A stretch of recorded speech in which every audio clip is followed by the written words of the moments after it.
The story of the Arizona Sting actually begins in Columbus, Ohio, with a team called the Columbus Landsharks of the National Lacrosse League, who played there between 2001 and 2003. Then on August 28, 2003, it was announced the team would be relocating to Glendale, Arizona. Once in Glendale, they adopted the team name The Sting, and then began playing at the Glendale Arena.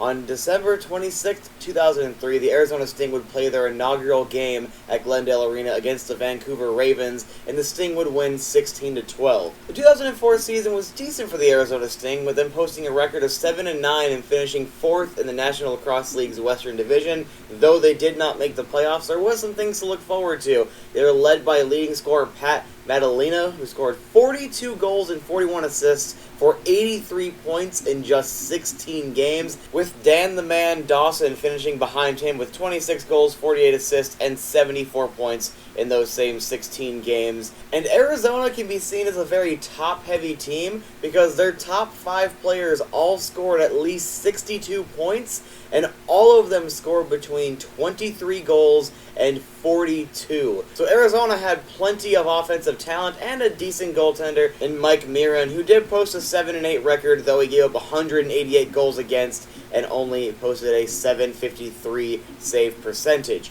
Moving on to the 2004 NLL Draft, the Arizona Sting picked 4th overall and picked Darren Harris of the Orangeville Northmen. The 2005 season was an improvement over the last year, with the team going 9-7 and finishing 2nd in the Western Division and even making their first playoff appearance. This time around, they were led by Dan the Man Dawson, who played all 16 games, scoring 48 goals, 36 assists for 84 points. Pat Madalena was still around, 16 games, 31 goals, 28 assists, 59 points.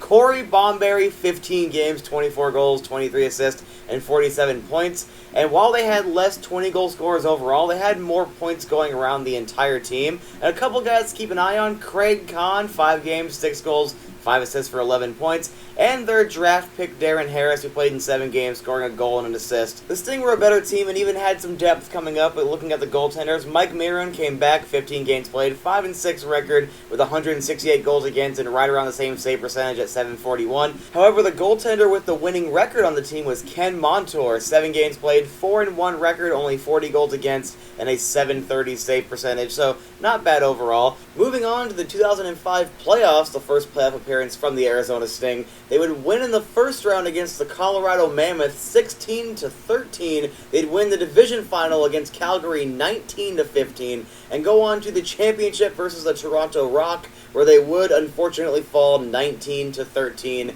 ending their season right when they're on the doorstep of a championship. Looking at the playoff stats, Dan Dawson, 3 games played, 10 goals, 5 assists, 15 points. Pat Madalena, 3 games played, 6 goals, 9 assists, 15 points. And Craig Kahn, 3 games played, 12 goals, the leading goal scorer on the team in the playoffs, and 7 assists for 19 points. The kid was on fire that year. Moving on to the 2005 draft, the Arizona Sting picked 5th overall and selected Matt Brown out of the University of Denver. The 2006 season was a slight step back for them, where they recorded an 8-8 record and finished 4th overall in the Western Division, but they would return to the postseason, this time once again led by Dan the Man Dawson, 16 games played, 34 goals, 48 assists for 82 points. Craig Kahn, 15 games played, 44 goals, leading the team, 23 assists, 67 points, and Pat Madalena, 15 games played, 24 goals, 34 assists, 456 points. And the rookie, their draft pick, Matt Brown, playing in all 16 games, recording 16 goals, 19 assists for 35 points. A pretty good performance out of that rookie. Moving on to the goaltending, you have Rob Blasdell, 15 games played, 5-5 record with 127 goals against, .740 save percentage, and Mike Mirren was back, playing in all 16 games, recording a 3-2 record with only 72 goals against and a .736 save percentage. Moving on to the playoffs, in the first round, Arizona would beat Portland 14-11, and then in the division final against the Colorado Mammoth, Arizona would fall 13-12. However, Colorado would move on to win the 2006 NLL Championship, so at least they lost to the winner. Looking at the playoff statistics, you had Dan the Man Dawson and Craig Kahn tying in terms of points, both playing in 2 games. Dan Dawson, 4 goals, 7 assists, 11 points, and Craig Kahn, the leading goal scorer, 6 goals, 5 assists for 11 points, and the goaltender Rob Blasdell had a 1-1 record. Moving on to the 2006 NLL Draft, the Arizona Sting picked 6th overall, and they picked Mike Grimes from the Peterborough Lakers. In 2007, the Arizona Sting would once again go 9-7 and finish second in the Western Division, moving right along to the playoffs once more.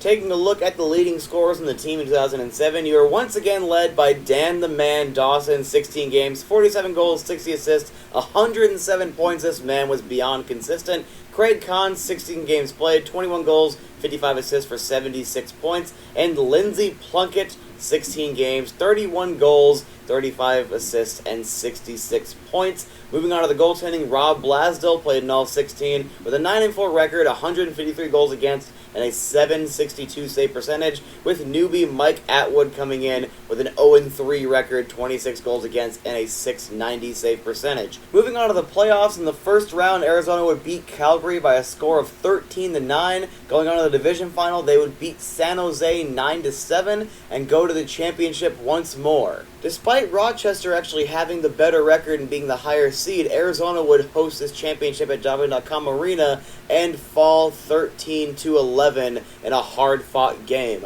Looking at the statistics, Dan Dawson, 3 games, 6 goals, 12 assists, 18 points.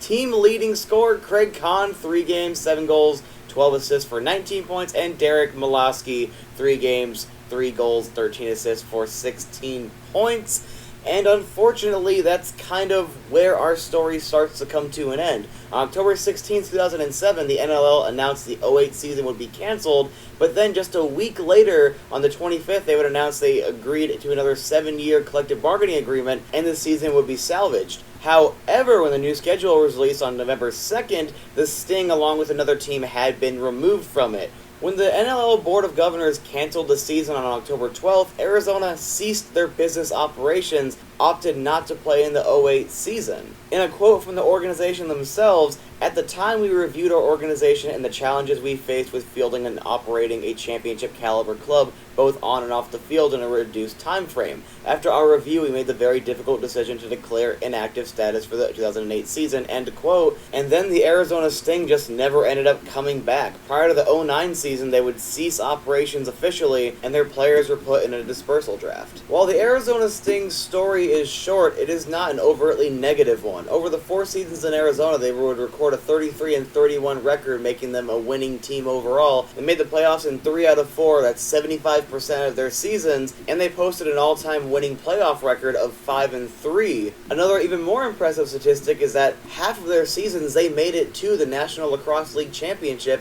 and all 3 of the times they went to the playoffs, they would only lose to the champion of the league. Despite not being here for very long or being well known amongst Arizona sports fans, the Sting will forever be a winning team, and if you're like me as a kid and consider the National Lacrosse League as the 5th major sport, the Arizona Sting are tied with the Phoenix Suns for most finals appearances by a major 5 sports team in Arizona. So even though most in Arizona don't really know who the Sting are, I'm gonna always remember them as the winning organization that they were.